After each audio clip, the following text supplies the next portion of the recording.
So yes, you are colored, but you are still black. You understand? Just No, because I have to get on this and elaborate further. This is what I speak about when I say we are Kamisa African. Because this idea and this message that gets perpetuated through identity politics, it keeps us segregated. Politically, we are all black. The term colored is a colonial construct. That means the colonizers came here and checked, wait, those people, they're not quite black in terms of how we are classifying the black people, and they're not white like us. So they're just in between. So we're going to give them this term to keep them separate and less powerful from the people that is sitting here on the left. I'm gonna need black people to just let biracial people be biracial.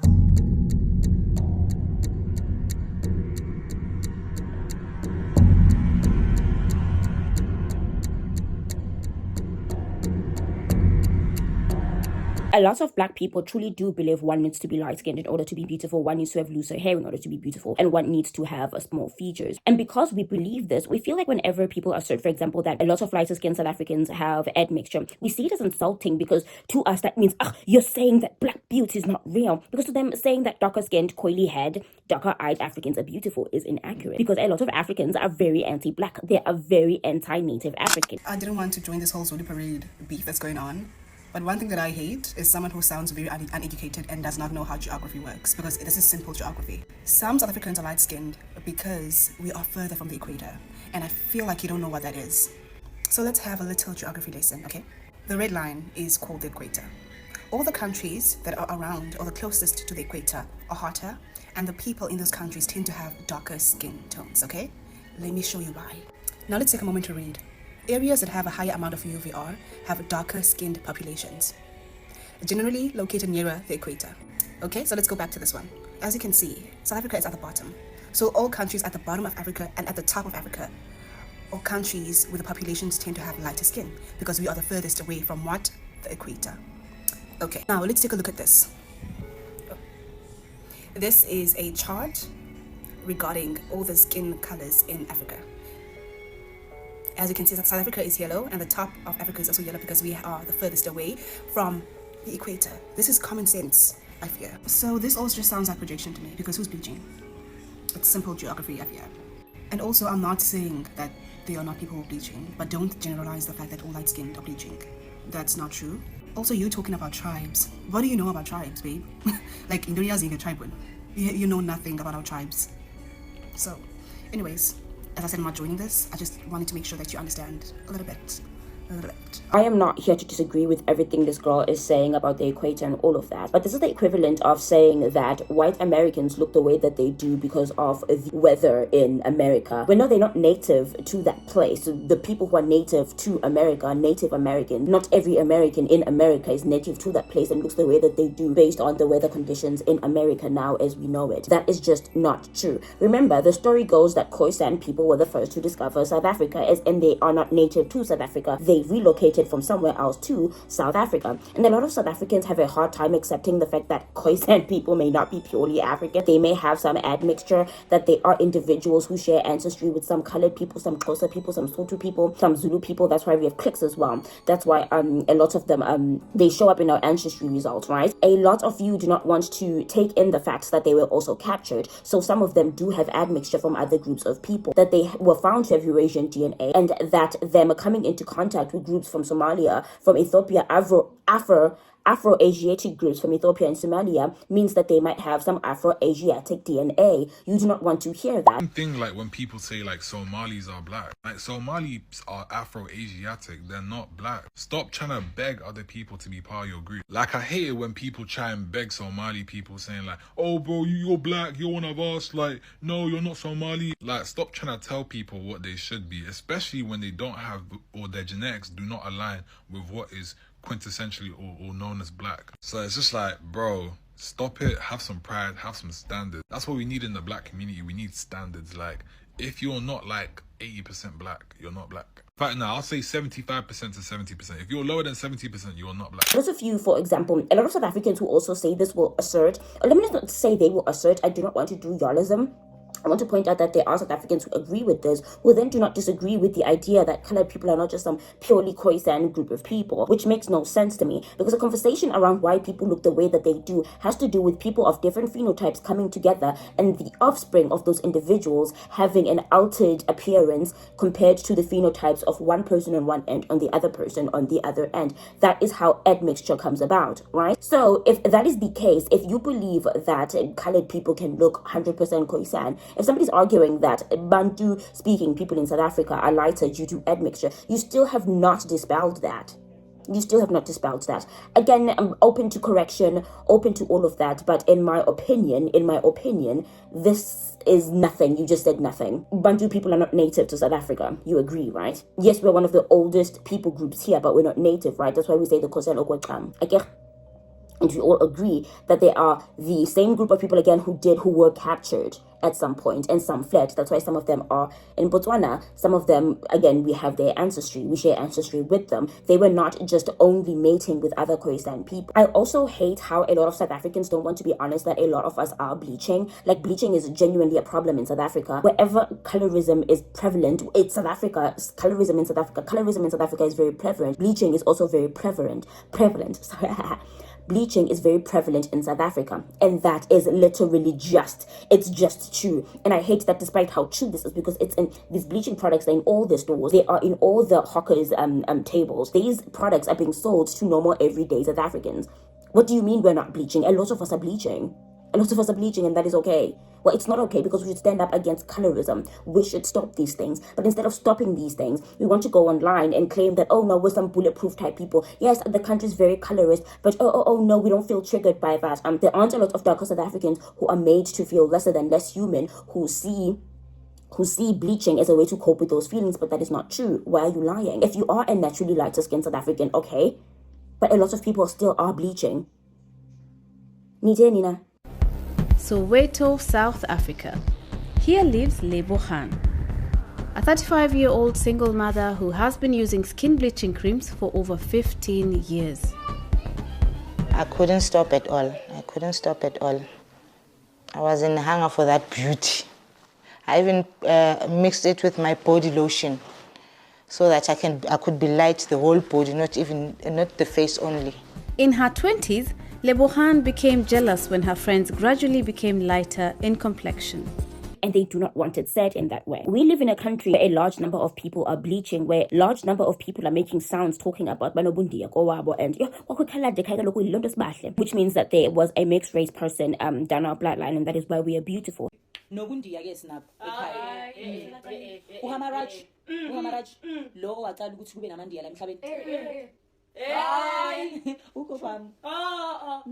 lot of Black South Africans truly do believe people who are other are better than them, and mixed people offer an otherness that also comes with familiarity to them. Like, you're familiar to me in that we both share African ancestry, but you have otherness, something that I can denote beauty to, something that I can celebrate as having beauty, as something that is not devoid of humanity. And yeah, you're right, we are obsessed with it, which is weird in itself, but I think that has to do with some internalized anti-blackness.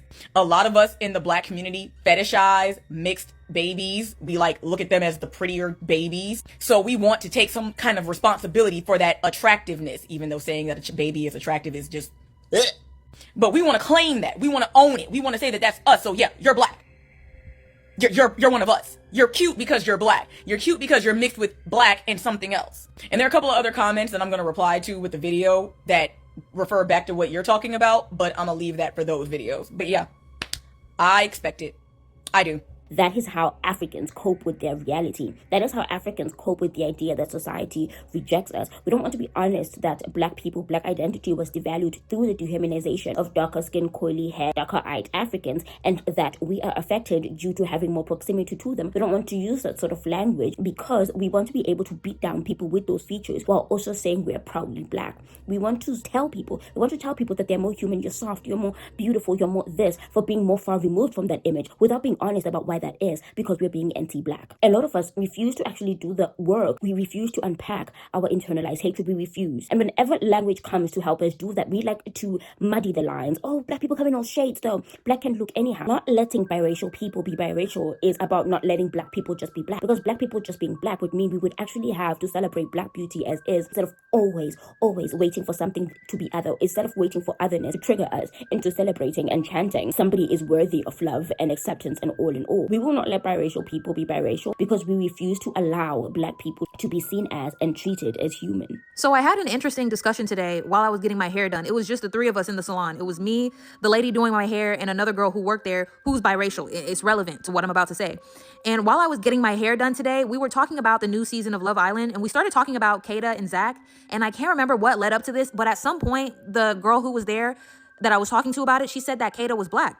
And I said, I don't believe that Kata views herself as just black. I think she views herself as biracial, which is perfectly fine because that's what she is. And that is very accurate, by the way. When you look at Kata, like, she looks biracial. I've never looked at her and thought, oh my gosh, this is a black person. You look like a black person. She looks biracial. She is biracial. Come on. And then she asked me, why do you say that? And I said, I say that because when Zach asked her ethnicity and she said, my dad is Haitian and my mom is German, aka my dad is black and my mom is white. And then she tells me she's still black. And I say, well, yes, but she's also white. So she's not just black. A lot of one-drop rulers, when you tell them this, that you do not believe a biracial person is just black, like their response will be, well, she's still black. Yeah, she's part white and part black, silly, but she's still black. Like, yes, but she's also still white. And they have this new way now of responding where they'll be like, yes, she's still white, so that does not negate her blackness. Yes, but I cannot just call her white and you accept that.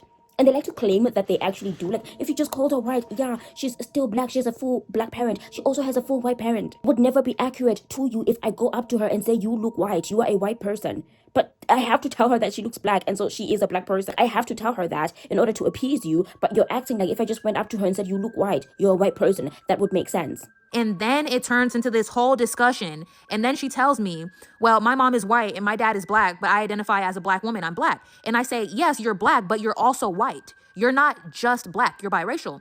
And as we're talking, as we're having this conversation, it's almost as if she's getting upset with me because she keeps saying she's black and I keep bringing up the fact that she's also white. A lot of black people have gotten us to a point where us not accepting pseudoscience and us not upholding white supremacist ideals is now framed as some sort of offensive attack on mixed people. Like, it is okay for us. It is okay that we know that the one-drop rule exists in order to literally harm us economically as black people, but us not wanting to participate. Us not wanting to participate in our own erasure. Us not wanting to participate in our own exclusion from our own identity. Us not wanting to be complicit in the purification of whiteness is a form of hatred. Come on. Then she starts talking about how she didn't grow up around her white family and how she grew up around her black side. And when she goes out, people view her as a black woman. And I just keep telling her, like, I'm sure your experience is your experience, you know, and you can identify as whatever you want to identify as. But that doesn't change the fact that you are black and white. You're not just as black as someone with two black parents. And then she kept telling me, like, why not? Why not? Because you're not, my love. And then she was like, well, what makes us different? The difference is you have one non-black parent and the other does not. That's the difference. The difference is you are half black and the other is not. Biracial people are biracial people, and that's okay. Nothing is wrong with that. But the way she was reacting to me calling her that, you would think I insulted her. Like, she was genuinely getting upset with me for bringing up the fact that she was also white.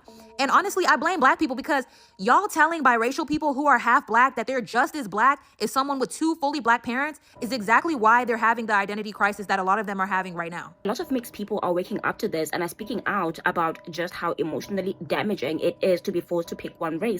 A lot of pages are popping up on Instagram and on YouTube, everywhere on all social media platforms, pages of mixed people encouraging each other to actually embrace being mixed for a plethora of reasons. And I'm pretty sure black people will assert that, oh, it's because we aren't as accepting as we should be, as we could be. No, a lot of them are asserting that this has never made sense to them, ever. They've just been playing along with this because they feel it's what would appease black people. It's what would make black people happy. And they're sick and tired of being roped into that. And like I said, they're going to blame black people, the black community, for this. A lot of mixed people are literally going to see us as ops moving forward. And I cannot believe a lot of you cannot predict that. I cannot believe a lot of you are too stupid to gather that. If you take offence to this, that's your problem, not mine. But I've been seeing everywhere that so many black girls are like pushing in mixed race girls' faces that we're black, we're black, we're black, you're black, you're black. The point of the video is this girl complaining that black women, specifically black women, keep trying to bully her into claiming blackness. And I was genuinely so intrigued when I heard that, because I know she's not talking about us. Like, every single complaint I've heard from mixed race women about black women here has been that we don't claim them as black. They're saying, but the white people see me as black, and we're like, but you're not. Like, that's the argument I hear. So I was really intrigued to hear this point of view, because I genuinely haven't heard it. In America, yes. So this was new to me. This was a new area. It was sounding off because it was just the emphasis on black women. It just felt very like, you know, I was like, okay, girl, we get it. She's saying she's proud of both sides. She's saying it's stupid when people argue about which parent is white, which is fair. Like, I've said that myself. Where she completely loses me, it was actually at the end when she's trying to sum up all her stuff. And she says, actually, let's play what she says. And just a message to any mixed race people. Please learn to love yourself, because black people are bleaching their skin to look like us and white people are burning their skin to look like us. So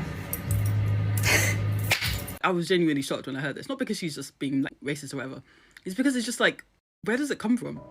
Who do you know that bleaches? Gun to your head, name 3 people our age who bleach. It's exactly why when biracial people who are half white have kids with other non-black people and the baby comes out white, because it is, they're genuinely shocked, because y'all have made them think that they have the same amount of black genes as a fully black person, which is factually incorrect. As a half black, half white American, I feel that it is extremely important for me to make this statement for the biracial community like myself and all white and black people that date biracial people.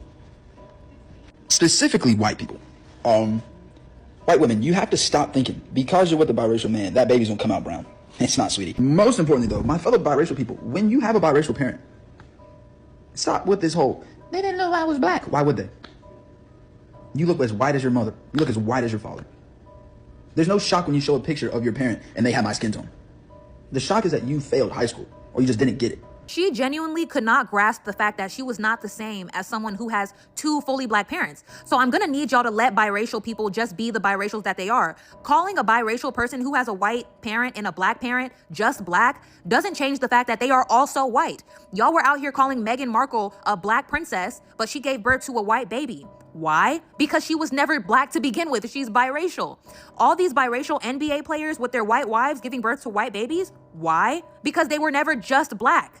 Cameron Boyce, RIP, love him down, but white mom, black dad, biracial. And I hate how black people are the only group of people who have a hard time grasping this. Y'all need to let that one drop stuff go. Y'all claim biracial people as just black for the same reason that a lot of y'all were walking around claiming to be part Cherokee, Indian, or whatever. Because a lot of y'all have low racial self-esteem, and because y'all think that being just black is never enough. Black people are desperate for any and everybody to be black, and that's why everyone is so confused on what black is. That's why you have people who are hardly black to begin with surprised when their kid has blonde hair and blue eyes. Like, please, just let them people be biracial, please.